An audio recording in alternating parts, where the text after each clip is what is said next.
Merci à tous et tous d'être là. On va commencer juste par pourquoi est-ce qu'on a décidé au sein de la campagne législative de parler de résilience alimentaire et de gestion des déchets. En fait, c'est relativement simple, vous l'avez certainement vu, vécu. Avec le Covid et avec la guerre en Ukraine, on s'est rendu compte que en fait, nos chaînes logistiques qui s'étaient étendues de plus en plus du fait de la mondialisation, elles sont pas si résilientes que ça. C'est-à-dire que l'approche du on va produire toujours moins cher et toujours plus loin, ça tient pas quand on a une pandémie comme le Covid. Et donc l'idée c'est il faut qu'on change en fait d'approche. Et la question de la souveraineté alimentaire et la question des déchets, puisque plus on allonge nos chaînes logistiques, plus en fait on s'engage dans le tout emballage, il faut la changer. Puisqu'aujourd'hui, typiquement sur le 0,6, 98% des produits agricoles qu'on consomme, ils sont importés. Et la question qui avant était complètement fantasmagorique du qu'est-ce qui se passe si jamais on coupe ces chaînes logistiques, par exemple entre l'Italie ou avec le Var, qu'est-ce qui se passe? Là, on l'a vécu directement avec le Covid. De la même manière, pour les déchets, en fait, si on s'appuie uniquement sur la capacité de traitement des déchets qu'on a sur le 0,6, on est également bloqué. On exporte aussi pas mal vers le Var.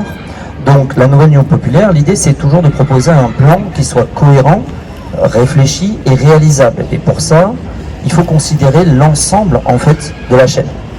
Et donc ça inclut le mode de production et également le mode de consommation. Et c'est pour ça qu'en fait on a englobé, si vous voulez, la question des déchets avec la question de la souveraineté alimentaire. Comment on se nourrit, mais après, qu'est-ce qui se passe avec les déchets qu'on produit du fait de cette consommation. Donc l'idée c'est qu'on va parler principalement aujourd'hui des biodéchets, on ne va pas parler de tous les déchets, mais on va parler de ceux que la consommation donc, de produits organiques génère. Et le thème de cette réunion publique, c'est vraiment de dire comment on s'y prend aujourd'hui pour changer de modèle, pour bifurquer, pour aller vers quoi et comment. Et donc on va avoir plusieurs intervenants et intervenantes qui vont nous parler, d'une part, qui vont nous faire des états des lieux généraux, plus locaux, et qui vont aussi proposer des solutions, et on mettra ça en parallèle avec les mesures que propose la nouvelle Union populaire. Donc je vais passer la parole à Pierre-Paul Dana, urbaniste. Bonjour à toutes et à tous. Si je remets les lunettes, c'est pas par coquetterie, c'est parce que j'ai des problèmes de vue, donc il faut de temps en temps que je me protège un peu. Voilà. Alors, donc on m'a demandé d'intervenir sur cette question de la résilience alimentaire, qui est une question relativement nouvelle. On a constaté récemment, lors de la crise que tu évoquais tout à l'heure, on a constaté récemment que la désindustrialisation avait des aspects particulièrement négatifs. En revanche, en matière alimentaire, on a du mal à se rendre compte de ce que ça pourrait être. Alors là, on a une petite idée avec la guerre en Ukraine. Vous avez tous vu le fait qu'il y ait des créés ou pas créés d'ailleurs, parce que les difficultés sont sans doute pas exactement celles que nous dit. Dans tous les cas, il suffit qu'il y ait une difficulté dans un lieu du monde pour que l'ensemble du monde s'enrhume, comme on disait déjà lorsqu'on parlait du mouvement ouvrier. Voilà, donc ce qui veut dire que cette question de résilience alimentaire est devenue une véritable question qui a d'ailleurs été prise en partie en charge par les pouvoirs publics, en particulier avec toute une série de plans qui doivent assurer la capacité d'auto-alimentation sur une période probante. Et je pense aux plans territoriaux d'alimentation de la métropole de Nice-Côte d'Azur, par exemple, s'est fourni dans ces plans. Mais ce qu'il faut voir derrière, c'est que ce n'est pas neutre tout ça. Changer de paradigme, c'est-à-dire en revenir à une capacité alimentaire, ça sera aussi une bataille politique. Parce que on peut changer de diverses manières, et vous avez peut-être vu, si vous suivez ça d'un peu près, que la FNSEA s'est immédiatement jetée sur la question en disant on va limiter les prescriptions environnementales qui sont une gêne pour la production. On va ce qui est d'ailleurs une véritable blague parce qu'il n'y a pas de production, mais enfin quand même, on va récupérer les jachères pour faire de la production, etc. Donc on peut arriver avec ce type de crise à renforcer l'agriculture que nous connaissons, qui est une agriculture productiviste, une agriculture qui sature les sols et qui sature l'atmosphère. Donc je crois qu'il faut bien qu'on prenne en compte le niveau de la bataille politique que cela va exiger. Alors évidemment, dans les quelques minutes que je vais tenir devant moi, alors on ne va pas tout évoquer, je vais simplement essayer d'évoquer 3 points. Le premier point, c'est le foncier. Le foncier, c'est décisif. Le foncier, c'est une ressource qui est une ressource extrêmement particulière dans la mesure où on ne peut pas la reproduire. Une fois que le foncier est détruit, revenir en arrière, c'est extrêmement difficile. Imaginez ce que serait aujourd'hui, par exemple, une plaine du Var à nouveau agricole, les efforts et les investissements que cela demanderait. Donc le foncier, c'est la clé de tout. Et le foncier, et notamment le foncier agricole, c'est le grand oublié de toutes les lois d'urbanisme qui existent en France depuis le début des années 20. Alors pourquoi ? On a des zones agricoles, vous le savez tous, mais ces zones agricoles sont faites en fonction des agriculteurs.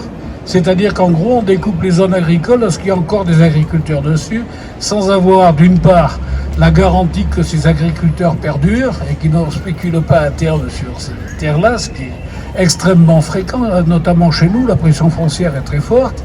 Et deuxièmement, sans avoir non plus la garantie sur le type de produit qui sera réalisé sur ces terres agricoles. Donc je pense que c'est une question sur laquelle il faut se pencher de manière extrêmement sérieuse. Première question, qu'est-ce qu'on doit protéger ? On protège jusqu'à présent des terres agricoles.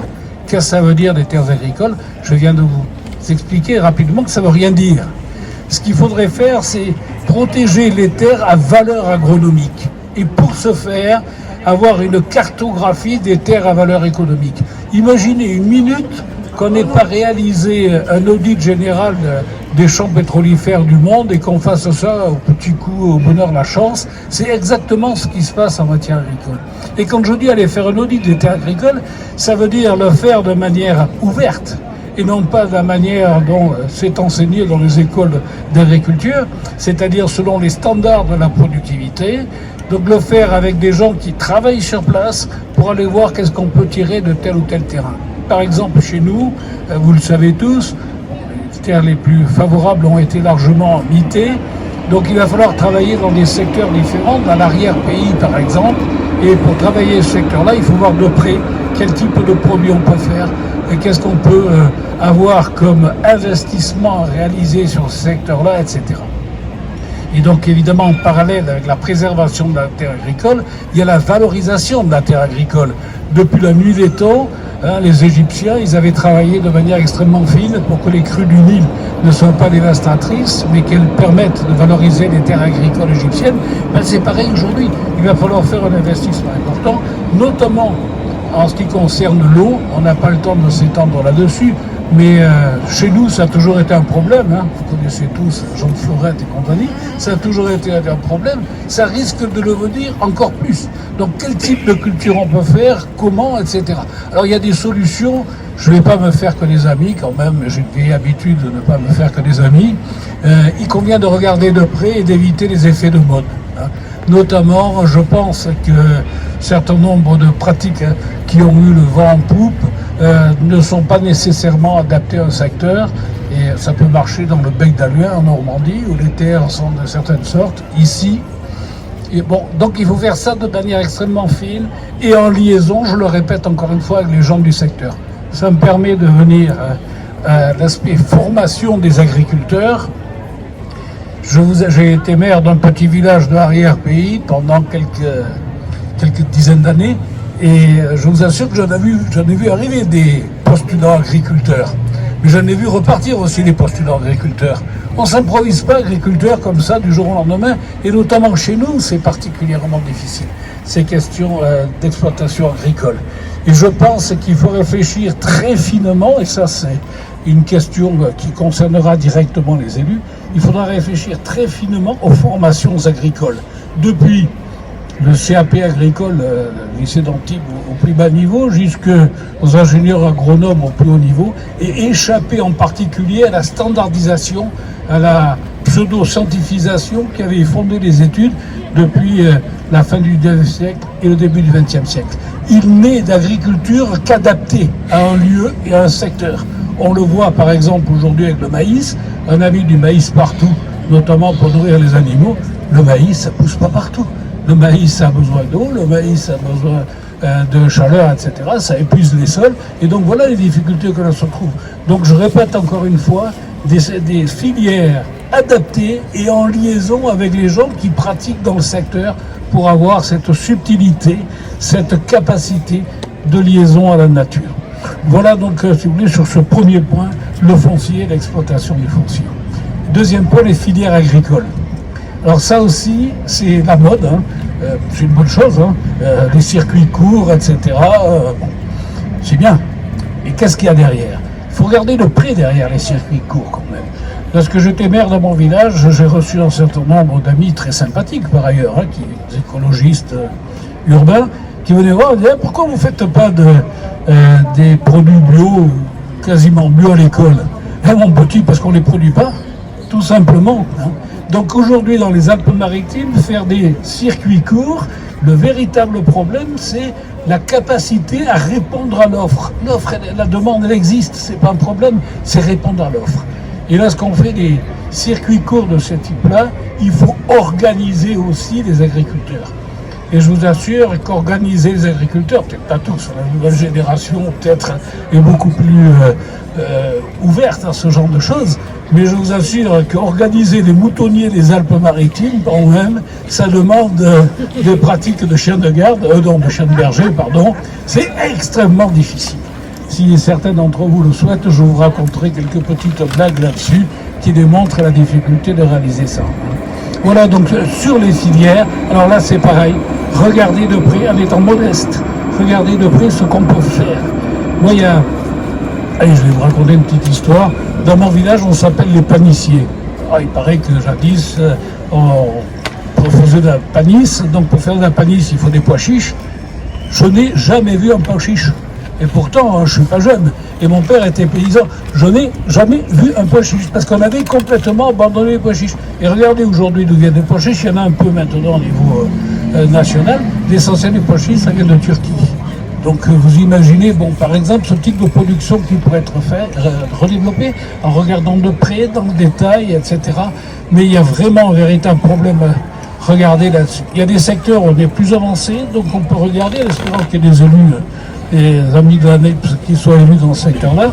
Je pense en particulier à la Drôme, par exemple, où il y a une véritable organisation de ces secteurs, de ces marchés courts, et c'est quelque chose qui fonctionne réellement. Donc on peut avoir des idées là-dessus. Par exemple, combien faut-il de cochons pour arriver à alimenter de manière continue la charcuterie du secteur, les marchés, etc. 50. Avec 50 cochons, on peut faire ce genre de choses. Vous savez combien est le seuil en dessus duquel il n'y a pas de déclaration à faire pour les cochons en Bretagne? 5000. 5000. Donc vous voyez la différence qui existe entre les deux. Je crois que c'est voilà le type d'aberration d'un côté et le type de choses que l'on doit développer de l'autre. Et ça, évidemment, en ce cas-là, ça ne pollue plus, etc. Voilà donc sur ce deuxième point. Pour ne pas être trop long, je voudrais... Ça va, tu veux...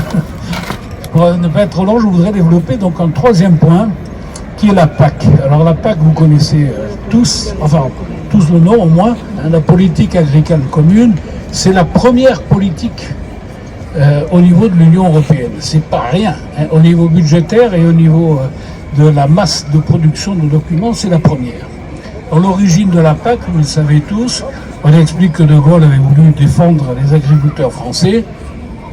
Les agriculteurs français, il n'avait rien à foutre. Son problème, c'était passé de 2 millions à 500 000.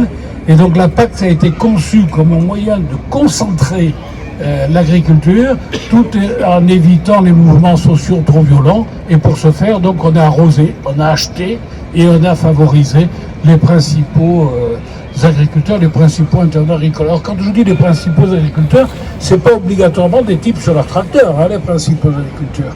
Vous le savez sans doute, parmi les bénéficiaires les plus importants de la PAC, il y a le prince de Monaco et la reine d'Angleterre qui n'ont sans doute jamais coupé une fleur dans leur jardin, mais ce sont des grands agriculteurs au regard de la PAC. Donc il convient de se retourner de manière fine, là aussi, sur cette question de la PAC. Et pour prendre un exemple local, je vais donner celui des alpages. Les alpages chez nous, vous le savez, ont été exploités depuis très longtemps, créés par la main de l'homme. Un alpage, c'est pas quelque chose de naturel. Et ces alpages-là donc permettaient de donner à la fois de la viande, des produits dérivés, le fromage, etc., que vous connaissez tous. Aujourd'hui, ce qui se passe, c'est qu'avec la PAC, on paye à l'hectare. Donc, c'est-à-dire que vous avez des primes en fonction de l'hectare. Et c'est extrêmement important. Hein, les primes que touchent certains agriculteurs, je ne dis pas tous, mais que touchent certains agriculteurs, ça peut être du même niveau que leur revenu, voire supérieur à leur revenu. Je parle là des bergers locaux. Hein. Voilà. Alors donc, vous imaginez la manière dont vont raisonner ces gens-là. Ils vont raisonner en disant, eh ben, il faut qu'on ait le plus de surface possible. Donc ils vont renchérir le prix des terrains en montagne. L'exploitation de ces terrains en montagne laissera à désirer, alors que c'est une vraie question de biodiversité, c'est une vraie question de capacité à maintenir le climat, etc. Donc les conséquences seront assez importantes, seront assez dramatiques. Et ça donne quoi? Donc ça donne des gens qui ont des espaces de plus en plus grands, qui payent de plus en plus cher. Pour les communes, c'est pas énorme comme différence, mais quand même, donc les communes l'acceptent aussi. Et résultat final, ils élèvent n'importe quoi dessus. Alors la pire des pires, c'est les ânes. Je sais pas pour quelle raison, la Commission européenne s'est prise d'amour pour les équidés. Et donc chez nous, le plus simple, c'est les ânes. Donc il y a des ânes qui ont fleuri partout. Je crois qu'il n'y a jamais eu autant d'ânes dans les Alpes-Maritimes depuis le 19e siècle. Et tout simplement parce que c'est assez facile. Un âne, ça ne demande pas trop d'entretien. Vous pouvez le lâcher. Voilà. Donc, et ça entraîne la déperdition des élevages traditionnels. Et notamment l'élevage ovin dans les Alpes-Maritimes qui a connu une chute de caractéristiques extrêmement importante. Et le peu d'éleveurs ovins qui est resté se passe aujourd'hui de l'élevage laitier à l'élevage à viande. Pourquoi l'élevage à viande? Eh bien parce que ça demande beaucoup moins d'efforts, beaucoup moins d'organisation. Et en particulier, vous savez, quand on doit traire des animaux, ben c'est 7 jours sur 7. Et si vous faites une traite 2 fois par jour, il faut les ramener, etc. Donc c'est un travail assez énorme sur les alpages. Et qu'est-ce qui se passe donc? Ben, les gens font des bêtes à viande, c'est-à-dire des animaux qu'on largue dans la montagne. Je ne dirai pas où, parce que sinon ça serait trahir des copains. Mais si vous allez vous balader dans les alpages maritimes dans pas longtemps, vous allez voir qu'il y a des troupeaux de 50 ou 60 vaches qui se baladent. C'est des vaches qui ne font absolument pas de lait. Donc là aussi, ça demande un questionnement très fin, en particulier tenir compte du fait qu'on n'aura plus d'agriculteurs qui vont travailler 7 jours sur 7 pendant 365 jours par an. Il y a des modalités nouvelles. Donc là aussi, c'est un autre aspect de la filière, mais il faut organiser comment ces gens-là, ça a un peu évolué, hein, mais ça n'a pas évolué de manière décisive, comment ces gens-là vont pouvoir prendre des congés, et puis ces gens-là vont vouloir prendre des week-ends aussi, partir en week-end, etc. Donc ça demande une véritable réorganisation de l'ensemble de cette filière. Voilà ce que les 3 points rapidement brossés. Avant d'en terminer, je voudrais dire 2 mots sur les interactions. Lorsqu'on fait une intervention dans cette matière-là, en matière agricole, ce n'est pas seulement l'agriculture, encore une fois, qui est favorisée. C'est tout ce qu'il y a autour de l'agriculture. Je parlais tout à l'heure de la biodiversité. Il n'y a rien d'aussi riche en matière de biodiversité que les alpages. Lorsqu'un alpage se ferme, c'est exactement comme s'il y avait une pollution à grande échelle. Donc la biodiversité, si vous voulez, il y a les questions sociales qui sont derrière aussi, c'est-à-dire comment on habite dans ces secteurs, quelle est la relation à la nature qu'on va pouvoir développer, etc. Donc voilà, lorsqu'on parle d'agriculture, ça rejoint le programme global, et en particulier sur des questions aussi décisives, et j'en terminerai là-dessus, que les moyens de vivre, tout simplement. Or, je vais vous donner un petit exemple. Mon associé d'agriculture, enfin moi je suis un rigolo, lui c'est un vrai, et donc il a pris sa retraite il y a 2 ans, on continue un peu à bricoler tous les deux comme ça, il avait une retraite de 750 € par mois, après toute une vie consacrée à l'agriculture. grâce à l'action qu'a menée le député communiste du Puy-de-Dôme, Chassaigne, vous savez peut-être, les agriculteurs ont été augmentés. Chassaigne a fait ses 2 fois, ça a été extrêmement compliqué, mais enfin non. Et le couvert en question est arrivé à quasiment un peu plus de 900 €. Et il me disait l'autre jour, je me demande si je vais continuer à voter pour la DUPS, puisque de toute manière, ça sort. Bon, merci.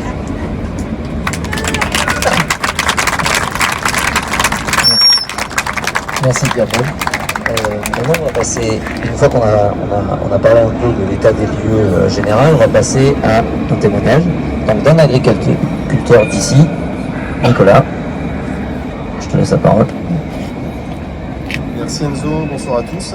Alors je me présente vite fait, je suis Nicolas Lassoc, je suis nouvel agriculteur à Carrosse. Donc nouvel agriculteur, ça fait 6 ans que je fais ce métier. Donc je suis un néo, on va dire, j'avais un métier avant. Et donc Enzo m'a appelé pour venir témoigner un petit peu de l'expérience, la courte expérience que j'ai, des difficultés que j'ai eues pour l'installation. Pardon. Alors bon, là je sors de mon champ, donc excusez-moi, je suis un peu habillé, je cours pour venir ici. Là c'était les paniers en direct à la ferme, donc je suis un peu de pub pour moi aussi, donc il y a Carrosse. Alors j'ai entendu ce qui avait été évoqué, déjà évidemment il y a plusieurs problématiques dans le département. Et d'une manière plus large, donc évidemment il y a le foncier, qui a un gros problème ici, donc il y a une grosse pression foncière dans la plaine du Var. Donc moi je suis un des derniers de la plaine du Var, il y en a encore, mais c'est en train de se restreindre. Les anciens partent, la transmission est très très difficile. Il faut savoir que les terres coûtent cher, et il y a certains agriculteurs qui ne peuvent même pas transmettre leurs terres, parce que ça coûte trop cher au niveau de la succession. Donc c'est des privés qui rachètent avec de l'argent, ça part on ne sait pas où, et c'est surtout pas agricole. Un deuxième point en fait sur lequel je voudrais appuyer, c'est les moyens de production. Et ça on oublie souvent. C'est-à-dire c'est bien d'avoir des terres, mais il faut savoir comment les cultiver et avec quoi les cultiver. Et ça, je pense que dans le département, on a beaucoup d'avantages. Il faut savoir qu'en agriculture biologique, on nourrit un sol. C'est-à-dire qu'on met des matières organiques dans un sol qui vont nourrir le sol, qui vont nourrir la plante. Nous, toute l'agriculture mondiale, à 95% on va dire, est basée sur des intrants chimiques, qui sont faits à base de pétrole. Donc nous, comme on ne produit pas de pétrole, en France, on est obligé de dépendre d'autres pays pour ça. Et en fait, c'est bien d'avoir de l'agriculture ici, mais si on doit importer donc, des intrants, des engrais, on est quand même dépendant. En fait, même en agriculture biologique, donc je vois c'est mon cas, on achète ce qu'on appelle des granules, c'est des fumiers compactés, et ça vient d'autres pays. Donc on a du guano du Pérou, c'est super. On a les graines aussi qui viennent de Rancézou. Il y a un gros travail à faire sur la graine. Donc la langue de Nice, vous connaissez tous je pense, elle est reproduite en Hollande. Donc quand on achète des graines de langue de Nice, ça vient de Hollande. Tout ça pour dire qu'en fait on n'est pas du tout résilient, même en ayant des terrains agricoles, on est quand même dépendant du reste du monde pour produire. Donc en fait il faut penser à ça. Ici on a tout, on a des élevages assez peu, mais qui sont dans l'ARAPI. Donc il faut faire venir des fumiers, des choses comme ça dessus. Sur les lieux de production agricole. Et on a un gros travail à faire aussi sur tout ce qui est déchets verts, déchets organiques. Donc là, on a beaucoup de jardins à Nice, de Cannes à Monaco, il y a des arbres partout, des beaux jardins. Et qu'est-ce qu'on fait entre guillemets, ces déchets, en fait, de taille? L'idée, c'est de les remettre dans le sol. C'est de l'énergie qui a été donnée par le soleil, etc. Donc ça sert à rien d'acheter du guano du Pérou à l'autre bout du monde, alors qu'on a tout ce qu'il faut ici. Là, je travaille à côté de Malango, vous connaissez sans doute les cafés Malango. Il y a tous les déchets, c'est les pellicules de café, c'est quand on torréfie la graine de café, il y a ces petites pellicules qui se détachent. Ça, c'est très riche en azote. Ils le jettent, Malango. Alors qu'on peut le récupérer en agriculture, le remettre dans les sols. Donc il y a tout ce travail à faire, et pas qu'au niveau du foncier. Il y a aussi tous les moyens de production qu'il ne faut pas oublier. On est dépendant aussi donc, des tracteurs. Toutes les pièces, en fait, elles viennent de je ne sais où. Alors on entend parler beaucoup de l'agriculture 2.0, 3.0, 4.0, même dans les PAT de Nice, dans certaines communautés d'agglomération, ils misent sur la technologie, mais on va repousser encore la dépendance. En fait, on a le terrain, on a l'agriculteur, mais on est encore dépendant d'une technologie. Donc non, en fait, il faut faire, je pense, confiance à l'homme. Et là, il y a aussi un travail à faire, et c'est un point que j'aimerais aborder. Je suis formateur au CFA agricole, donc les CAPA, en fait, je les forme aussi. Les plus bas niveaux, on essaie de le monter. Les plus hauts niveaux, les ingénieurs, ils restent dans leur laboratoire, ils ne sont pas dans les champs. Ils sont complètement déconnectés des réalités en fait, des champs. Donc en fait, il y a un travail de formation des agriculteurs à faire. pour apprendre ça, apprendre à maîtriser les outils, apprendre à maîtriser toutes les diverses sources d'énergie qu'on peut avoir sur une ferme. Et voilà, il y a vraiment un gros travail à faire à ça. Et j'en reviens sur un point aussi, je l'ai évoqué rapidement, c'est sur la graine. Donc là, on est en train de faire un travail, on a monté une maison de semences avec plusieurs amis. Donc la maison de semences paysanne maralpine, peut-être certains d'entre vous en ont entendu parler. Donc l'idée, c'est aussi de récupérer les semences qui étaient faites ici endémiquement et d'en adapter d'autres. Donc il y a un travail qui est fait avec le groupement d'agriculture, groupement de recherche, le GRAB, groupement de recherche d'agriculture biologique. Donc il y a plusieurs femmes qui ont joué le jeu. Donc on est plusieurs, surtout des maraîchers, et on essaie de reproduire des graines sur nos terrains, donc de les adapter. Donc déjà, il y a une certaine indépendance au niveau de la graine, on n'est pas obligé de les acheter dans une saison. Il faut savoir que la plupart des graines de tomates sont triées et reproduites en Inde, et après elles sont envoyées ici. Donc nous, on essaie de refaire ce travail qui avait été fait avant, mais qui a été complètement oublié, et surtout les adapter. Donc les adapter, ça veut dire quoi? C'est aussi aller vers le changement climatique. Nous, on a un gros problème, en fait, donc, de plus en plus, c'est l'été. Il fait tellement chaud que les plantes, elles arrivent plus à pousser. Et l'agriculteur n'est plus à travailler. Donc, ça, c'est un autre problème. Mais au niveau des plantes, en fait, elles ne sont pas du tout adaptées, elles ne sont plus adaptées au climat ici. Donc, en réadaptant année après année nos semences, en récupérant nos semences, en faisant ce travail-là, on suit aussi le changement climatique. Donc là, pareil, c'est un savoir-faire qu'il faut transmettre, qu'il faut arriver à refaire. Donc, si je dois résumer en fait les points, pour avoir donc une certaine autonomie alimentaire, il y a évidemment le foncier, mais il y a l'éducation des jeunes, il y a les moyens de production, utiliser ce qu'on a autour. Bon, on a le soleil, l'eau, c'est de plus en plus difficile, mais il y a aussi toutes les matières qu'on peut récupérer, industrielles ou pas, de Malongo. Je pense quand l'homme arrêtera d'uriner dans l'eau potable, l'humanité aura fait un grand pas, déjà. Et ensuite la semence. Voilà. Donc déjà, quand on aura essayé de faire des petits pas vers ça, on aura plus d'autonomie alimentaire. Voilà.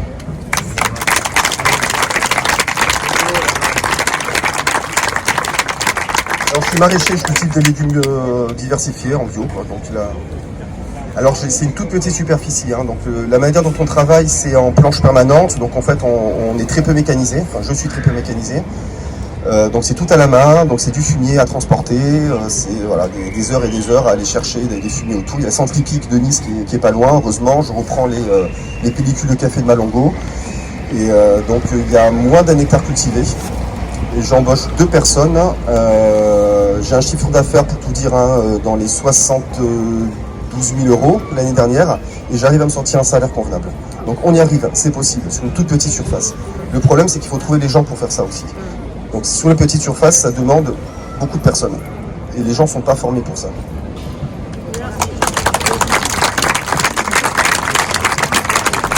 Merci Nico. Donc en fait, juste pour mettre le contexte, Nico et moi, on s'est rencontrés quand j'ai monté Pépino. Donc une boîte qui aide les agriculteurs à vendre leurs produits hors calibre, les produits tordus, les citrons tordus, les citrons trop gros, etc. Et donc en fait c'est comme ça que j'ai été confronté à ces problématiques au quotidien des agriculteurs et des agricultrices, et à ces questions du comment est-ce qu'on fait pour produire localement, comment est-ce qu'on fait quand on a une surface agricole moyenne utile sur le 0,6 de 1 hectare, voire moins, alors qu'on a d'autres départements qui sont autour de 20 hectares. Donc là, ce qui est intéressant quand même, c'est qu'on voit émerger l'idée qu'on ne peut pas se répondre à la question de la résilience alimentaire par seulement dire il suffit de faire du circuit court. Il faut une approche qui est beaucoup plus globale, il faut que l'approche soit cohérente, et donc pour ça il faut prendre un peu de recul et dire ok, comme le disait Nico, il n'y a pas uniquement le foncier, il y a aussi une approche à prendre sur la formation.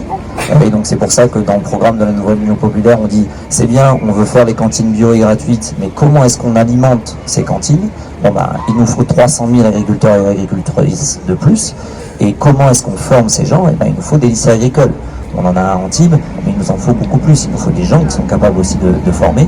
Et donc l'idée de la Nouvelle Union Populaire, c'est de dire on se donne les moyens d'alimenter ces cantines bio en formant les gens et en formant plus. Ensuite, Pierre-Paul a évoqué le foncier, Nico aussi. Comment est-ce qu'on permet aux agriculteurs et aux agricultrices d'accéder au foncier? Typiquement dans le 06, c'est assez compliqué. Et donc l'idée dans le programme de la nouvelle Union populaire, c'est de conduire une réforme agraire pour maîtriser et réguler efficacement ce foncier agricole. Et donc pour ça, on va en fait voter une loi d'orientation des programmations agricoles qui va permettre de faciliter la récupération des terres disponibles. Et évidemment encourager l'installation des nouveaux agriculteurs. Et enfin, on l'a rapidement évoqué aussi sur la question des intrants. Il faut qu'on lutte contre l'artificialisation des sols. Et pour ça, il faut qu'on ait un grand plan national qui permet d'arrêter d'artificialiser nos surfaces agricoles utiles. Ensuite, il y a l'aspect financement que Pierre-Paul a évoqué aussi par rapport à la PAC. L'idée, vous avez certainement compris les aberrations que la PAC a induites. Et là, l'idée, c'est de la réformer, cette PAC, pour plus justement orienter ces aides vers l'agriculture biologique, vers l'agriculture paysanne, de façon à atteindre, et ça c'est les objectifs du programme, 30% d'agriculture biologique en 2030 et 100% en 2050. Enfin, il y a quand même, donc on sait former les agriculteurs et les agricultrices maintenant qu'on l'a mis en place, on leur donne accès au foncier. Il y a la question de la commercialisation. Parce que c'est bien beau si on a les produits, si derrière, comme le disait Nico, on a la longue de Nice, qu'on va voir Carrefour, et que Carrefour il vous dit ok je vous la prends mais à 60 centimes le kilo, l'agriculteur et l'agricultrice ne s'en sort pas. Et donc là l'idée dans le programme c'est de dire on va mettre des prix planchers, rémunérateurs, pour les agriculteurs et les agricultrices. Parce que comme le disait Pierre-Paul aussi, ils vont devoir avoir une vie. Ils ne vont pas produire, comme je disais, 7 jours sur 7, 365 jours par an. Et donc il faut qu'on soit capable d'avoir ces prix planchers et également de mettre en place une caisse de défaisance des dettes. C'est-à-dire qu'aujourd'hui, tu n'en as pas parlé Nico, mais quand un agriculteur veut se convertir au bio, parce que toi tu as commencé directement en bio, c'est ça? Mais certains agriculteurs et agricultrices ne commencent pas en bio, ils sont en conventionnel et donc se convertissent au bio. Et là, en fait, ils contractent des prêts très souvent pour convertir ces exploitations et ils sont pris à la gorge par les prêts. Et donc là, l'idée, c'est de mettre en place une caisse de défaisance donc qui sera tenue par l'État et qui va en fait prendre ces dettes au nom des agriculteurs pour qu'ils puissent survivre maintenant qu'ils sont passés en bio. Et donc, on a parlé de prix plancher pour rémunérer les agriculteurs, mais on va aussi parler du côté consommateur de prix plafond. Parce que c'est bien beau si l'agriculteur il peut vivre, c'est bien, ça on est content maintenant, mais si les consommateurs et les consommatrices ne peuvent pas acheter, on est toujours dans le même problème. Donc l'idée c'est qu'on encadre les prix agricoles avec des prix maximaux. En fait, on va se baser sur les coûts de production et on va dire le prix de vente aux consommateurs, il ne peut pas dépasser X fois les prix de production. Et enfin, il y a un autre aspect que moi, personnellement, j'ai bien connu avec Pépino sur le 06, c'est l'aspect logistique. Puisqu'on ne peut pas décorréler la commercialisation de comment est-ce qu'on amène en fait les produits du champ aux consommateurs. Et donc là, encore une fois, sur le 06, c'est énormément exacerbé. C'est, on n'a pas de solution. On était avant-hier au chemin de fer de Provence. Nous, pour acheminer les produits, on avait envisagé d'utiliser les chemins de fer de Provence pour acheminer les produits de la plaine du Var jusqu'en centre-ville. Mais là encore, le manque de fréquence des trains, le manque de moyens sur la ligne fait qu'on n'est pas capable de développer ce genre de solution. Et c'est pour ça que dans le programme de la Nouvelle Union populaire, on dit qu'il faut mettre des moyens sur le ferroutage, sur le fret ferroviaire et sur des solutions de mobilité douce qui nous permettront de mieux répondre aux besoins de transport sur le dernier kilomètre. Donc là, on a beaucoup parlé, on a fait un topo général sur l'alimentaire, mais donc on a dit, en fait, quand on consomme, on produit des déchets. Et donc la question, c'est qu'est-ce qu'on va pouvoir faire de ces déchets, et plus particulièrement des biodéchets, des déchets organiques, sachant que, comme on l'a évoqué en introduction, quand on a des longues chaînes de production, des longues chaînes logistiques, on utilise énormément d'emballage. Donc cette question du déchet, elle est hyper prégnante, surtout dans le 06 aussi, du fait de la faiblesse de nos moyens de traitement. Et donc pour parler des déchets, c'est David qui va détailler. Bonsoir à tous. Alors, beaucoup d'entre vous me connaissent par Viva et les campagnes qu'on a menées, par l'association Tous Citoyens, mais au niveau professionnel, je suis chargé de mission en économie circulaire, en prévention et gestion des déchets. Donc je viens vous parler à ce titre-là. On l'a dit tout à l'heure, on veut tous des modes de production, des modes de consommation différents. On veut réussir à produire, on veut réussir à consommer en ayant le moins d'impact négatif possible sur la terre, sur le sol. Au niveau de la nouvelle Union populaire, pour la gestion des déchets en général, il y a une proposition phare qui est le fait de rendre obligatoire l'éco-conception. L'éco-conception d'un produit fini qu'on produit, c'est quoi? C'est le fait de prendre les matériaux qui vont puiser le moins dans la terre, de leur extraction sur la moins polluante possible, que la fabrication de l'objet, l'assemblage de l'objet pollue le moins possible, et qu'une fois que l'objet a été utilisé, quand il arrive en fin de vie, chacune de ses composantes soit aussi recyclable ou valorisable, mais ne devienne pas un déchet ultime qu'on va enfouir dans le sol, dans une décharge, ou qu'on va devoir incinérer dans un incinérateur comme on a à l'Ariane. Ce principe-là, c'est l'économie circulaire. Au lieu de produire, consommer, jeter, on va pouvoir réutiliser, réemployer, valoriser, ce qui à la fin devient un déchet.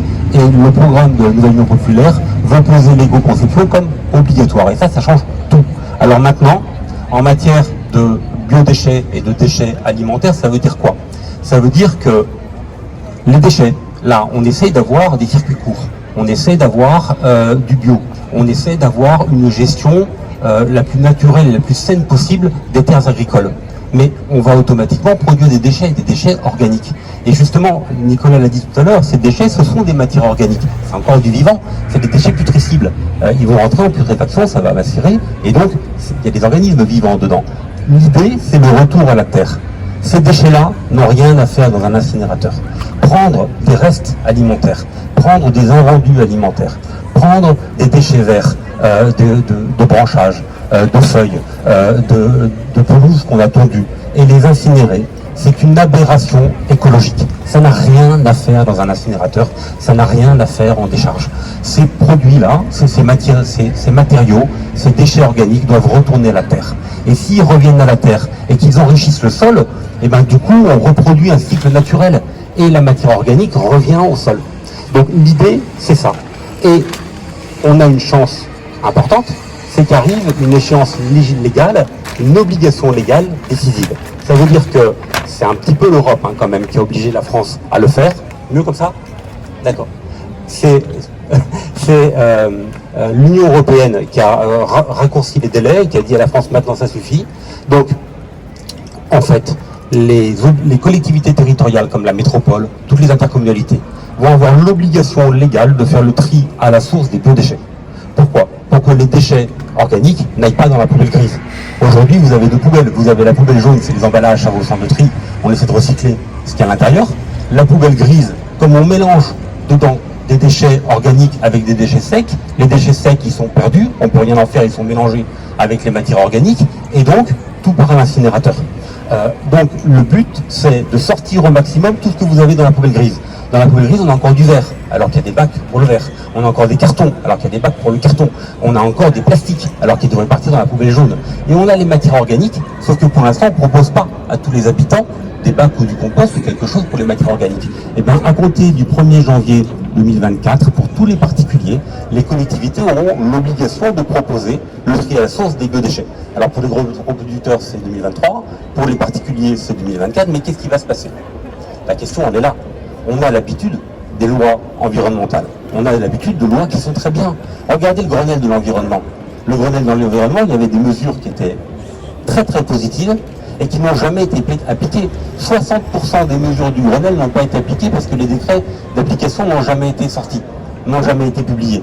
Là, on risque d'avoir une loi qui reste être morte. On a des collectivités, ça coûte très cher, le tri à la source des biodéchets.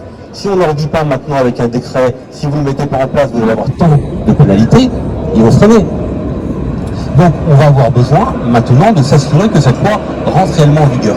Et la loi est dit, il faut trier à la source les biodéchets. Contact. Mais une fois qu'on les a triés, qu'est-ce qu'on en fait? Ça veut dire qu'il faut penser toute une chaîne derrière, du tri à la source du compost jusqu'à l'exutoire final. Donc, comment ça se passe? Vous avez dans ce qu'on appelle les biodéchets, les déchets verts, les végétaux. Là, on peut avoir du broyage, on peut avoir du paillage, on peut avoir du mulching si on tombe et qu'on veut répartir plutôt que de faire des sacs de pelouse. On a ces possibilités-là pour justement enrichir le sol. Pour les déchets alimentaires, pour les matières organiques proprement dites, on va avoir le compostage individuel, le compostage collectif, le lombricompostage. Il va falloir pousser tout ce panel de solutions à son maximum. Vous voyez, quand on parle par exemple de l'énergie, maintenant tout le monde se dit si on veut sortir des énergies fossiles, si on veut sortir du nucléaire, il faut un mix énergétique avec plusieurs solutions.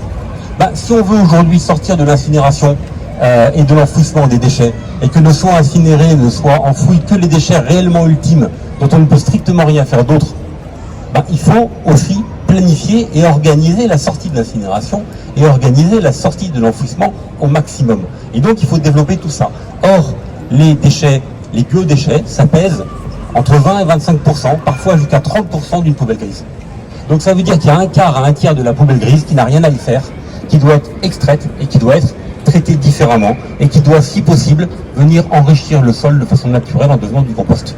Mais si on fait du compost, justement, il faut aller voir les agriculteurs avant, il faut se concerter pour savoir eux de quel type de compost ils ont besoin. Parce que les composts, ils sont normés. Quels sont leurs besoins? Parce que sinon, on va faire du compost à tout va, on va se retrouver avec notre compost sur les bras, on ne saura pas quoi en faire. Alors, ok, les espaces verts peuvent en prendre, mais c'est qu'un petit peu. Le principal débouché pour le compost, c'est quand même, quand c'est à grande échelle, c'est quand même les agriculteurs. Ça veut dire une concertation. Il faut penser le territoire de façon globale, avec l'ensemble des agriculteurs, en amont et dès le début. Quand une collectivité va devoir mettre en place le compostage, il lui faut des maîtres composteurs. Il faut les former avant, il faut s'équiper, il faut anticiper tout ça. Donc il faut un plan, un schéma territorial global de gestion des matières organiques. Alors, à ce niveau-là, une fois qu'on aura poussé au maximum le compostage, le lombricompostage, le broyage des déchets verts, le paillage, tout ce qu'on pourra faire, on risque d'avoir encore du déchet organique en plus. Et beaucoup de collectivités, dans d'autres pays et en France, commencent à avoir recours à la méthanisation. Alors la méthanisation, c'est bien parce que avec les déchets, on produit du méthane qui peut être ingesté dans le réseau de gaz de ville, qui peut faire du biocarburant, mais il y a des dérives. On a, alors vous avez tous vu, je pense, enfin beaucoup en tout cas ont dû voir une émission qui est passée il n'y a pas longtemps, qui est assez éclairante, où on nous montre qu'en réalité, pour avoir le bon mélange d'azote et de carbone dans le méthaniseur, on veut un stock de déchets verts qui arrive toujours de la même manière, constamment, à dosage constant. Donc on va prendre des terres agricoles, on va faire pousser des végétaux qui vont servir qu'à la méthanisation. Et on va gâcher de la terre agricole pour ça. Ça c'est impensable, c'est inadmissible. On a des élevages, j'avais déjà entendu avant, mais bon, le reportage qui est passé il n'y a pas longtemps le remontre, où on sait que les bousses de vaches servent à produire du méthane. Donc pour récupérer toutes les bousses de l'élevage, les vaches, si elles vont dans les champs, on ne récupère pas les bousses. Donc elles restent à l'intérieur. Et on a des élevages de vaches qui ne voient plus le jour, qui restent enfermés. Et l'agriculteur qui nous dit qu'en réalité, la vente des bousses, ça lui revient mieux, plus cher, ça lui rapporte plus que le lait. Donc au final, on a des élevages où les bêtes ne voient pas le jour. Bon, donc ça, ce sont des dérives inadmissibles de la méthanisation. Donc la méthanisation, c'est très utile, ça peut être un très bon moyen, mais il peut y avoir un mésusage très grave. D'où maintenant la question, qu'est-ce qu'on fait avec tout ça? On sait qu'on va avoir un grand chambardement. On sait que, enfin, avec des années, des dizaines d'années de retard, on va s'occuper vraiment des biodéchets. On va vraiment faire du tri à la source, on va vraiment faire du compostage, on va vraiment mettre en place des circuits complets avec des plateformes de traitement biodéchets, déchets verts à grande échelle sur tout un territoire, qu'on va peut-être être obligé d'installer la méthanisation en devant s'assurer que ce soit la méthanisation vertueuse et qu'il n'y ait pas de dérive. Et là, comment est-ce qu'on gère ça? Il y a beaucoup d'acteurs, il y a des collectivités territoriales au milieu. Mais là, déjà, autour de nous, il y a deux acteurs principaux. Il y a les députés et futurs députés, Enzo, et il y a les citoyens, nous tous. Notre futur député, Enzo Giusti, député de terrain, qui connaît, qui sait déjà de quoi on parle, qui a déjà travaillé avec les agriculteurs, qui sait déjà comment ça fonctionne, qui doit être extrêmement vigilant à ce qu'il n'y ait pas justement de dérive si on installe de la méthanisation, des choses comme ça, qui doit peser localement parce qu'il est quand même député, et qui doit défendre au niveau national le fait que cette loi, elle rentre vraiment, elle devienne effective, et qu'elle devienne effective avec des process vertueux, et pas n'importe comment avec un nouveau monopole de privé qui arriverait parce que aucune collectivité n'anticipe, et à la fin on a un grand groupe privé de gestion de déchets dont je tairai le nom qui arrive, qui seul a une grande proposition, créer un méga méthaniseur ou deux dans le département et impose ses prix et impose sa loi. Il y a déjà des situations de monopole en matière de gestion de déchets, il n'est pas question d'en créer de nouvelles. Donc là, le rôle du député, il est essentiel par rapport à ça. Mais quand bien même on aurait ces lois, si au final, quand on nous propose le compostage individuel ou le compostage collectif, nous citoyens on ne le fait pas, marchera pas. On peut avoir les meilleurs députés du monde à l'Assemblée. Si les citoyens continuent à acheter des produits suremballés, vous savez, les paquets de madeleine où à l'intérieur on a les madeleines en individuel qui coûtent moins cher que le paquet de madeleine ensemble, ou alors que les madeleines en vrac. Regardez, aujourd'hui on développe le vrac, il y a quelques boutiques de vrac dans Nice. Dans les supermarchés, vous avez du vrac. Bon, on peut devenir petit à petit des citoyens et des familles zéro déchet. On peut réduire les familles zéro déchet qui commencent à amener leurs propres contenants pour acheter et refusent les emballages. Elles ne reviennent pas en arrière. Elles changent tout leur mode de consommation. Le poids de leurs déchets, de leurs poubelles, à la fin, il est réduit à peau de chagrin. On peut tous agir en consommant différemment. Mais il va falloir maintenant, plus que cela, se mettre au compostage, se mettre au lombricompostage, être vigilant à ce qui se passe, intervenir, interpeller. Il nous faut un député vigilant, qui connaît les dossiers, qui est force de proposition. Il nous faut des citoyens responsables, actifs, qui travaillent, qui alertent, qui se mobilisent. Et maintenant, pour passer aux choses concrètes, on a la chance d'avoir avec nous le réseau Compost Citoyen, et Cécile à qui je passe la parole. Bonjour, je vais me présenter.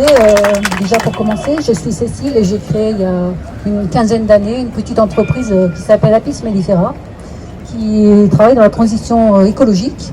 Et il y a quelques années, j'ai choisi de me former en compostage parce que je suis également ingénieur en sciences de la terre, ce qui m'a amené à fréquenter pas mal l'industrie des pétroliers et à bien voir tous les blocages qu'on pouvait rencontrer en ce qui concerne la transition écologique. Le compostage pour les citoyens, qu'est-ce que ça représente? À l'échelle ici à Nice, vous avez quelques sites de compostage sur le terrain, des sites qui sont ouverts aux citoyens, mais à vrai dire, ça saute pas aux yeux et il n'y en a pas tellement. Alors j'ai la chance d'intervenir en tant qu'adhérente, mais également prestataire pour le réseau Compost Citoyen France, et on étudie justement les meilleures manières de développer le compostage pour les particuliers à travers des sites notamment qui sont des sites qu'on appelle des sites vitrines dans lesquels chacun pourra venir s'approprier la manière de faire le mieux possible un compostage de citoyens. Et ça passe par quoi? C'est pas si compliqué que ça. Finalement, on a mis en œuvre ces techniques dans certaines collectivités ici. J'interviens notamment à Monaco sur les sites de compostage collectif qui ont été mis en place. C'est généralement assez simple finalement. La collectivité, elle établit un petit diagnostic pour identifier un quartier volontaire avec des citoyens qui ont envie de s'investir et de venir amener leurs biodéchets.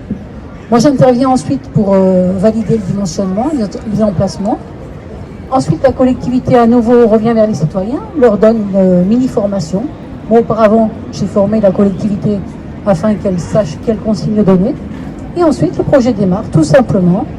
Et on intervient sur une fréquence d'environ une fois par mois pour venir aider les citoyens à retourner les composts, parce que certains d'entre eux veulent tout simplement juste amener leur bioseau. Ils n'ont pas tous envie de venir avec une fourche et une pelle pour manipuler. Voilà, donc ça fait partie de la manière dont une collectivité peut dispatcher le travail entre chacun, les citoyens, ou parfois des prestataires ou des associations qui vont souhaiter mettre la main à la pâte. Mais ce qui apparaît quand même très important dans ces projets, c'est de bien dimensionner les moyens humains qu'on alloue à ces projets. Si on accorde trop de tâches à un référent bénévole, ben bien souvent il va fatiguer un petit peu, il a besoin d'être épaulé par la collectivité, et ça c'est très très important pour la pérennité des dispositifs.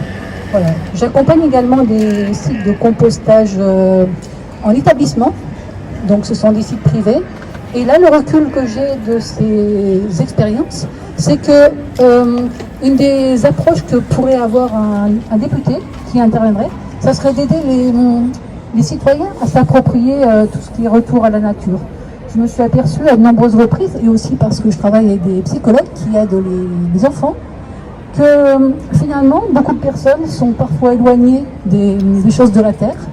Elles ont parfois des petites craintes, les bestioles, les fourmis, et finalement se réapproprier la terre, le toucher par l'action, c'est très important et je pense que l'éducation populaire pourrait jouer un grand rôle avec notamment le développement de sorties nature pour tous. Et pour conclure, je me rends compte aussi que j'interviens également pour des collectivités, pour des animations familles zéro déchet. Donc ça c'est très intéressant parce qu'on est au contact vraiment des familles. Mais finalement, je me suis rendu compte que c'est extrêmement rare que les élus viennent se former. Et bien entendu, très souvent, dans les échanges que j'ai avec eux, je me rends compte qu'ils sont comme moi, ils auraient bien besoin de se former régulièrement tout au long de leur vie. Donc je suggère que chaque élu s'investisse pour lui aussi développer des connaissances, pour être en phase avec les citoyens, pour venir également sur les projets de compostage, pas uniquement en parler, s'investir également avec son petit bioseau, participer à tout ça. Voilà, donc je me suis limitée moi, dans cette intervention à tout ce qui est limite, à tout ce qui est relatif à du compostage, on va dire low-tech, dans lesquels il n'y a pas tellement de manipulation lourde avec des engins, donc du compostage de proximité. Bien entendu, quand on est dans une collectivité, on a intérêt à faire un diagnostic préalable pour identifier le meilleur maillage au sein de sa collectivité, sinon par de la ville, afin qu'on propose les meilleures solutions pour l'ensemble des habitants.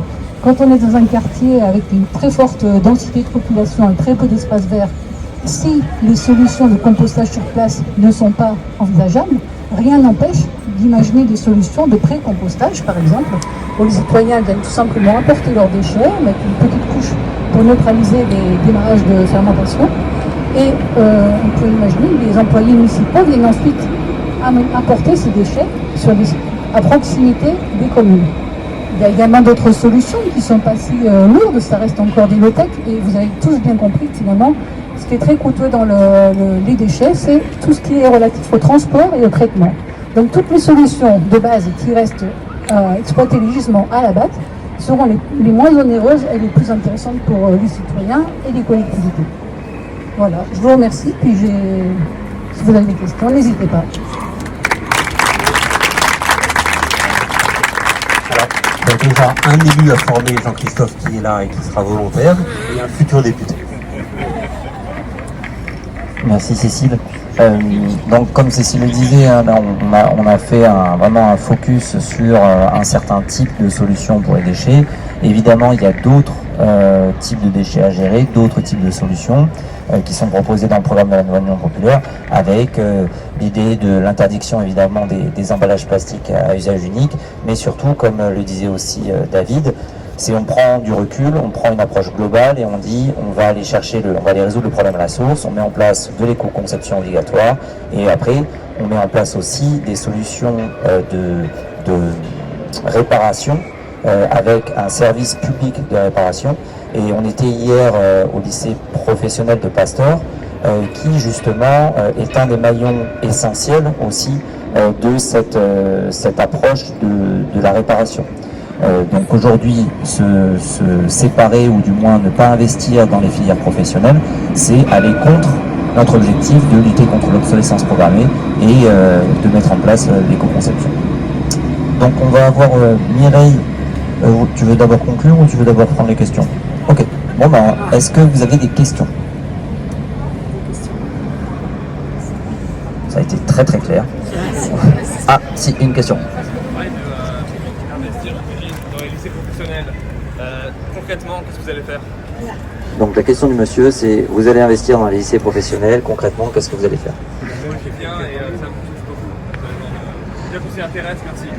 Donc, alors, c'est pas forcément le thème, mais là, typiquement sur les lycées professionnels, l'objectif, c'était, donc on était parti de la fermeture de la classe microtechnique du lycée Pasteur, du lycée Pro Pasteur, et donc l'idée, c'était de dire que ces filières-là, dans la mesure où elles sont essentielles, il faut d'une part qu'on revienne à un bac pro à 4 ans, et non plus aujourd'hui à 3 ans, voire 2, si on prend les détails, mais aussi ouvrir plus de classes et mailler de manière plus fine le territoire. Après, il y avait d'autres éléments sur la filière pro, comme par exemple l'intégrer en fait à toute l'approche donc intégrer l'approche d'éco-conception aux filières professionnelles, c'est-à-dire axer certaines classes de lycée pro sur comment on répond en fait au défi environnemental de la réparation, etc. etc. Donc pour ça, je vous renvoie quand même, on a publié un communiqué de presse juste aujourd'hui sur cet aspect-là. Mais encore une fois, c'est un très bon exemple qui nous permet de dire on ne peut pas se contenter de regarder par la petite lorgnette et dire bon bah en fait la filière professionnelle on va la remplacer par une filière d'apprentissage où on va juste former des apprentis et pas des citoyennes et des citoyens.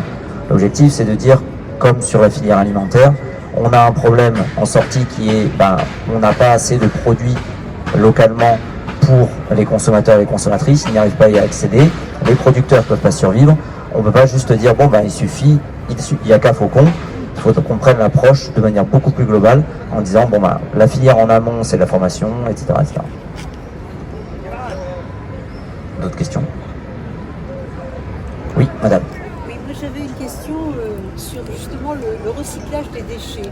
Je voulais savoir un petit peu comment ça se passait au niveau de cette grande ville de Nice, parce que c'est vrai que quand même on se rend compte que les gens quand même trient pas mal leurs déchets, mais après, comment ça se passe? Parce que même les plastiques et les choses comme ça, on n'est pas sûr que ça file pas en incinérateur. Je voudrais un petit peu un état des lieux. Donc la question de la dame, c'est comment ça se passe en pratique sur Nice. Donc les gens trient, mais est-ce qu'il n'y a pas une partie qui finit quand même en incinérateur? Alors normalement non, et il y a des inspections de l'État, de l'Adréal là-dessus. En fait, la poubelle jaune, donc les emballages, part au centre de tri de Cannes. Il y a un seul centre de tri pour toutes les Alpes-Maritimes pour l'instant, c'est le problème. Donc la ville de Nice doit en ouvrir un deuxième, c'était annoncé dans son plan climat. Ça doit arriver entre 2025 et 2026, donc un peu tard. Mais il y a un nouveau centre de tri qui doit ouvrir. Donc normalement, toutes les poubelles jaunes du département partent au centre de tri de Cannes. On a tous à un moment donné entendu dire ah c'est pas vrai, le camion il va au même endroit, on le voit passer, c'est le même, etc. En réalité normalement non, c'est bien fléché, à l'intérieur du camion c'est pas la même chose, c'est pas les mêmes contenants, compacteurs ou pas, etc. Et donc normalement ça va au centre de Cannes et à la charge de l'État et des services de l'Adréal d'aller inspecter que dans l'incinérateur il n'y ait pas d'emballage plastique. Le problème que l'on a c'est que en fait je reprends juste un peu de hauteur, mais pas par rapport à la question, par rapport à la vision globale. C'est que on est tous dans, à chaque fois, l'alternative sur les modes de production, produire toujours plus, faire toujours plus de richesse. Et puis nous, la gauche, on est là à dire, ouais, mais il faut répartir la richesse. On est là, mais la richesse, etc. Et puis arrive un nouveau facteur, c'est ce que dit Bruno Latour dans son dernier livre, je ne sais pas si vous avez lu, il dit, mais attention, la vraie question, c'est l'habitabilité de la Terre. Ok, on peut produire, ok, on peut consommer, ok, on peut répartir la richesse, mais il faut que la Terre reste habitable. Et quand Jean-Luc Mélenchon dit on veut vivre en harmonie entre les hommes et la nature, et quand on pose une règle verte de ne prélever dans la nature que ce qu'elle peut reconstituer, c'est la base du programme de la Nouvelle Union Populaire, on est tous d'accord là-dessus. Mais le problème, c'est concrètement, une fois qu'on a dit ça en bon principe, on est d'accord, il faut rentrer dans le détail. Il faut qu'il y ait des citoyens qui se demandent mais elle va où ma poubelle jaune? Et il faut qu'il y ait des citoyens qui interpellent les élus, et les élus locaux, et qui aillent voir Jean-Christophe à la métropole, et qu'il y ait des élus locaux qui, d'opposition, aient questionné la majorité. Et il faut qu'on mette le nez dedans, il faut qu'on mette les mains dans le cambouis, il faut qu'on mette les mains dans le compost. Il faut qu'on y aille, il faut vraiment s'y pencher, de l'agriculteur au consommateur, à nous tous, parce que sinon, ça reste des grands principes et ça reste lettre morte. Et si on ne se met pas tous à composter, ça ne marchera pas. Ah, les questions se réveillent. Monsieur. Je voulais savoir si le nouveau centre de tri va être fait sur la plaine du Var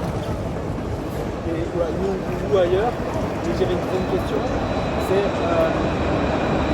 par rapport à la sécurité sociale de l'alimentation. Est-ce que vous en avez déjà entendu parler? Voilà. C'est la sécurité sociale. Alors ça non, je vais laisser lui répondre, c'est sa partie à lui. Alors moi je suis fonctionnaire au conseil régional, donc il y a des choses dont je ne parle pas parce que c'est tenu au secret et à mon travail, mais ce qui a déjà été publié et dit dans la presse, c'est qu'il y aura un centre de tri d'emballage attenant à l'incinérateur de l'Ariane. Dans le cadre de la rénovation de l'incinérateur de l'Ariane, qui va avoir des travaux parce qu'il est trop vieux, ils vont créer un centre de tri juste à côté. Donc il sera là, à l'Ariane. Je te laisse par contre répondre sur le reste. Sur la sécurité sociale de l'alimentation, oui, ça fait partie du programme d'ailleurs. L'idée étant que aujourd'hui, les besoins basiques des êtres humains sont même plus remplis. C'est-à-dire qu'aujourd'hui, on a des gens qui ne sont même plus capables de remplir leur frigo. Et donc pour ça, ou alors il y en a certains qui font le choix de je me chauffe plutôt que de manger, ou etc. Et donc ces choix-là sont juste pas acceptables. Et donc pour nous, dans la nouvelle Union populaire, il y a cette question de la sécurité sociale de l'alimentation.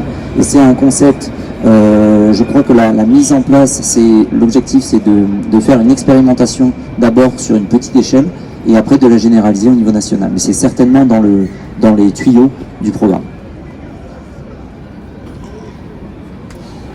Là, on parle donc de l'agriculture, mais qu'est-ce qu'il y en est de l'exploitation pour les privés dans les villes? On a des jardins, et moi j'ai remarqué dans le jardin de mon immeuble, quand il y a eu le confinement, les gens étaient chez eux, et du coup ils sont sortis dans le jardin, ils ont commencé à faire du compost, à entretenir le jardin. Le confinement s'est arrêté, ils sont retournés au boulot et il n'y avait plus personne pour s'occuper du jardin. Donc comment on pourrait inciter légalement les citoyens et les citadins en particulier à s'occuper de leur jardin? Donc la question du monsieur, c'est comment est-ce qu'on peut inciter les citoyens urbains à s'occuper de jardins partagés quelque part. En fait, il faut qu'on réapprenne le rapport au végétal. On voit, il y a beaucoup de villes où, alors pour que ça fasse propre, les mairies, elles taillent. On taille au carré, les haies, etc. Les gens, ils ont chez eux, ils ont un petit bout de jardin, ils taillent. Ils voient, ah, ça a été taillé dans la rue, c'est le moment de tailler, je taille.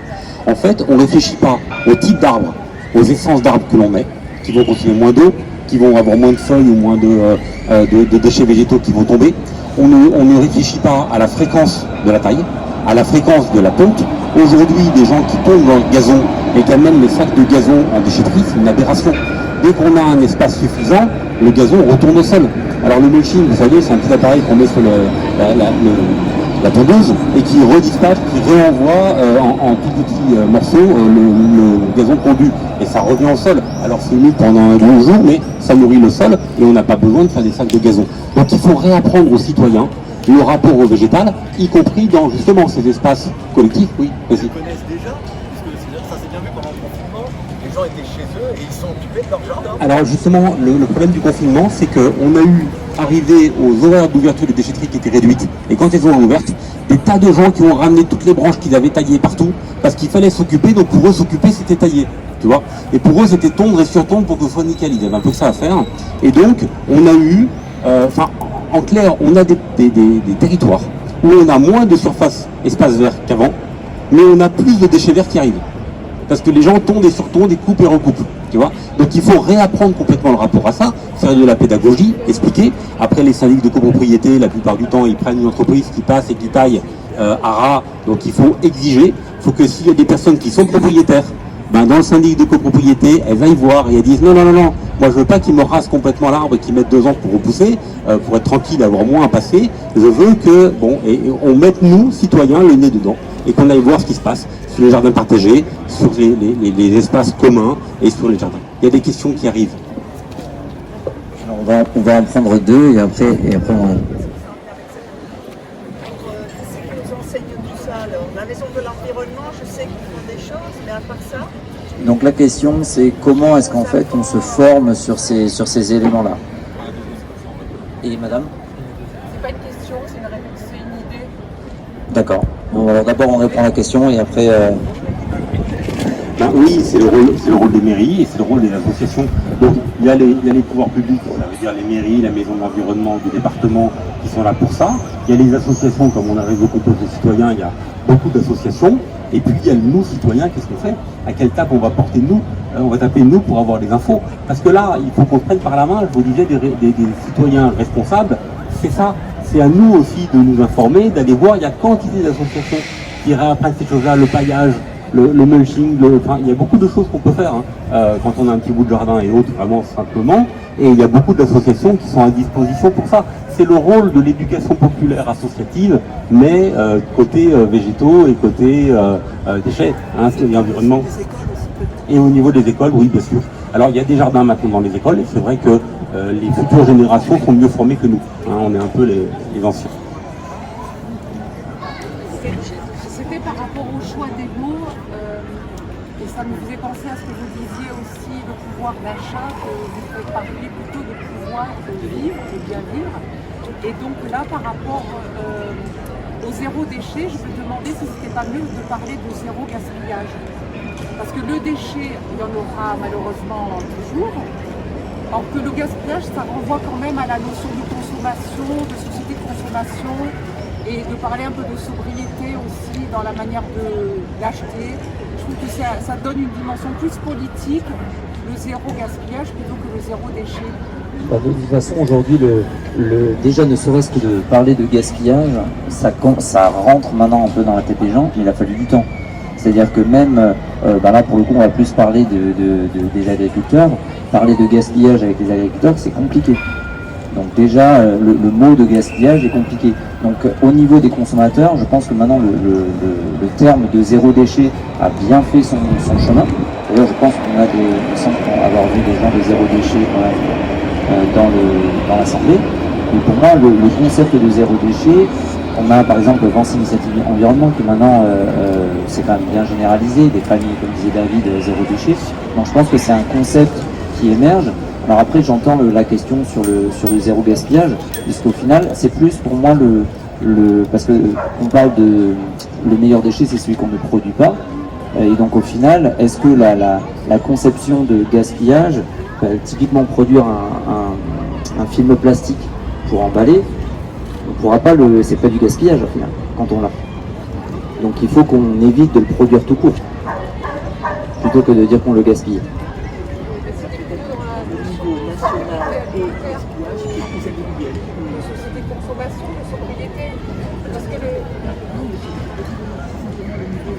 C'est parce qu'en fait, je pense que quand on peut utiliser les deux notions, parce que quand on dit zéro déchet, on a un impact aussi sur une obligation nationale et un espace qui est plus global. Et quand on dit zéro gaspillage, comme vous le disiez, ça renvoie aussi à la responsabilité individuelle des gens. Et là, c'est peut-être plus compréhensible à ce niveau-là. Mais on peut garder les deux parce qu'il y a les deux champs d'intervention, globale et micro au niveau des personnes. Juste pour rebondir, parce qu'on parlait tout à l'heure justement des bons termes à employer. Moi je fais aussi d'avis, comme dit Mireille, d'utiliser les deux. Alors c'est vrai que le zéro gaspillage, ça fait plus penser à celui qui consomme et qui a gaspillé qu'à toute la chaîne de production. Le zéro déchet, ça fait penser en amont. Enfin, moi en tout cas je l'ai perçu comme ça, mais peut-être que c'est une perception. Par contre, ce qui est certain, c'est que l'éco-conception dont on parle, c'est vraiment de repenser tout le système dès le départ. Et là, on veut pouvoir, au début, se dire, est-ce que cette production-là, elle est utile ou pas?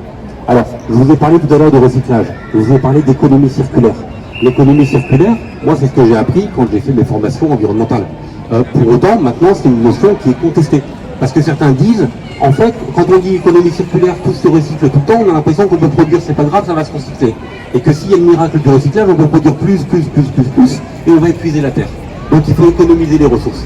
Donc il y a du bon et du mauvais. L'économie circulaire, ça permet de penser qu'on ne doit pas produire sans penser à ce que va devenir le produit à la fin. En même temps, ça peut être traître parce qu'on peut penser qu'on va produire toujours plus, alors qu'il ne faut pas, et que justement il faut la sobriété. Donc par secteur, il faut les bons termes. Mais même le vocable général d'économie circulaire et de recyclage maintenant sont remis en question. Et cette remise en question, elle est saine. C'est normal, c'est possible et c'est bien. Et il faut réinterroger les mots. Donc c'est le bon sens. Merci. Est-ce qu'on... Ah oui, la dernière des dernières. Non, ça m'interpelle sur ces questions en fait. Je prends l'exemple des bouteilles d'eau en plastique qu'on nous fournit abondamment, qu'on consomme, qu'on jette. Ok, c'est mal. On prend des gourdes, c'est réutilisable, c'est bien. On ne peut pas les remplir parce qu'il n'y a pas de point d'eau en ville, par exemple. Et quand par exemple on est organisateur d'un événement, on ne peut pas fournir une gourde à tout le monde parce que finalement une gourde, si elle est utilisée une seule fois, elle est plus polluante qu'une bouteille plastique. Donc, et on a aussi tous intériorisé cette idée que la bouteille plastique qui est cachetée, elle est plus sécuritaire entre guillemets, enfin on est sécurisé il y a cette question d'hygiène. Donc c'est vrai que l'engagement citoyen de prendre une gourde, il est bien, mais entre ce truc individuellement on peut apporter une gourde et le fait de fournir des gourdes bouteilles d'eau, j'ai l'impression qu'il y a un no man's land où on n'a pas de solution, quoi. C'est pour ça qu'il faut qu'on mette en place des politiques nationales sur cette problématique. C'est-à-dire que quand vous permettez à des entreprises comme Danone qui produisent des viandes, Volvic, etc. En fait, ce qu'ils produisent, c'est du plastique, c'est pas de l'eau. Donc l'objectif, c'est ici de mettre en place de légiférer sur ce type de secteur pour justement donner les moyens aux citoyennes et aux citoyens de s'en emparer. Parce que clairement, on va avoir des citoyennes et citoyens qui vont s'engager à la marge, les 1%, 2% qui sont très engagés. Mais si on ne donne pas la possibilité à toutes et tous de le faire, les gens ne pourront pas. Parce qu'à chaque fois, ça présente soit un surcoût, soit un surcoût financier, soit un surcoût en temps. Donc ça, il faut qu'on donne les moyens aux gens de le faire, complètement. En Allemagne, juste, hein. En Allemagne, les plastiques sont signés. Oui, la plastique. Alors, juste par rapport à ça, à ta question, ça montre aussi qu'il faut aménager le cadre de vie. Il faut aménager l'espace public. On s'est battu, nous à Nice, on a eu quelques batailles par rapport aux fontaines qui étaient coupées. C'est ça la question, c'est que si on veut une politique publique globale, il faut aménager le cadre de vie pour qu'on puisse partout remplir sa gourde. Et justement ne pas avoir à consommer du jetable et du plastique à usage unique. Donc il faut penser global et agir vite. On va clôturer. C'est Mireille, donc pour celles et ceux qui ne la connaîtraient pas, on voit beaucoup. Donc Mireille Damino qui est donc ma remplaçante. Bien, bonsoir et mille excuses pour le retard. Je suis une victime du système judiciaire qui est déréglé puisque j'aurais dû arriver à l'heure. Malheureusement, ça n'a pas été le cas. Aujourd'hui, on a voulu faire une réunion publique. Finalement, les marches de la gare du Sud, c'est finalement très très bien. Et je vois qu'on est largement réunis et d'horizons très différents. Bon, moi, ce que j'ai aujourd'hui à vous dire et à apporter, c'est que je crois que lors de la constitution du Rassemblement Viva, on a d'abord réussi à démontrer qu'on était en capacité de travailler tous ensemble, de travailler et de faire monter les observations des citoyens et de travailler avec les organisations politiques. Cette vivacité, sans mot, permet aujourd'hui, je pense, d'apporter un vrai soutien à la NUP et un vrai soutien dans le cadre des collaborations que l'on peut faire dans les circonscriptions, puisque il faut aussi dire que ce rassemblement a généré des pratiques populaires qui sont intéressantes et qui sont mises d'ailleurs à l'œuvre même aujourd'hui, et c'est enrichi d'autres partenaires qui sont aussi aujourd'hui dans la NUP. Alors ce que j'ai entendu hier et avant-hier, ce sont des attaques radicales qui sont en train de dire « Ah mais oui, mais de toute façon, ce que nous entendons là sont des alliances électorales. Hein, c'est des alliances qui ne sont faites que pour l'élection et après on verra bien. » Alors outre le fait que rappelons quand même que le Conseil d'État est venu dire que nous représentions une nuance globale et qu'il fallait reconnaître en tant que telle et qui va éviter d'avoir des camemberts organisation par organisation sur les résultats prochains. Donc c'est déjà quand même un gage aussi d'unité, d'homogénéité et surtout de travail en commun. Mais du coup, c'est véritablement parce que nous faisons là partout et de ce que nous nous engageons à faire, comme on l'avait fait précédemment d'ailleurs, quel que soit le résultat, puisqu'on est au-delà du résultat électoral en tant que tel, pour que cette union, ce partenariat et cette organisation globale et cette réflexion surtout à partir de ce que tous citoyens et citoyennes vous pouvez apporter, puissent vivre et qu'on leur démontre que ça n'est pas la réalité, que ça n'est pas vrai, et que nous allons pouvoir travailler ensemble et nous pouvoir aller nous projeter à l'Assemblée, pourquoi pas, hein, mais en tout cas, même si pas Assemblée, que la vigilance citoyenne et citoyen soit présente, comme on l'a dit et que David a dit, les citoyens doivent mettre son nez partout. Donc moi je vous engage à rester vigilants, à surtout, il reste 2 jours, à faire en sorte que pendant ces 2 jours, vous donniez tout, si je veux reprendre l'expression quand même, Bonzo, qui me dit si j'étais député, je donnerais tout. Alors nous donnerons tout, vous et nous.